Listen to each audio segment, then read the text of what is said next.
The Philly Fanatics will be out this weekend as Donovan McNabb comes back with the Washington Redskins to the city where he made his reputation. He led the Eagles to 5 NFC Championship games and 1 Super Bowl, but he was discarded last year, supposedly in favor of Kevin Kolb.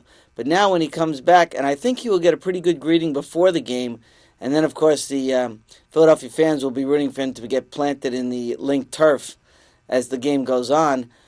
Michael Vick is the guy on the other side, and that's a tremendous matchup because, number one, McNabb really was in support of Vick joining the Eagles last year, and number two, Vick is the leading passer in the NFC.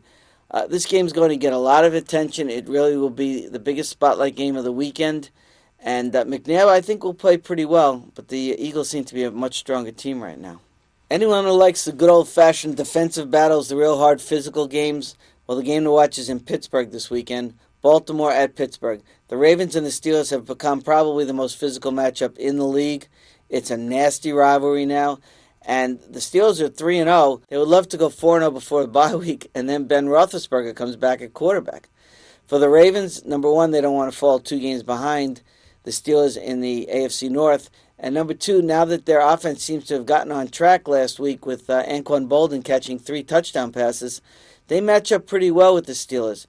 I look for a really close game here. I can see the Ravens pulling the upset, but the Steelers are still in great shape at 3-1 as they wait for Big Ben to come back. The Bears are the only 3-0 team in the NFC, and they're lucky to be there because the Packers played so awfully in the Monday night game. But now the Bears come into the Meadowlands where the Giants are a pretty angry team because they played so poorly last week against Tennessee. This should be a pretty physical battle. What the most interesting matchup might be is how the Giants line can handle Julius Peppers and the defense of the Bears, who have shown a pretty good ability to pass rush and to stop the run. And the Giants also must show that they can keep the ball in their hands and stop turning it over and committing silly penalties. Otherwise, the Bears will be 4-0.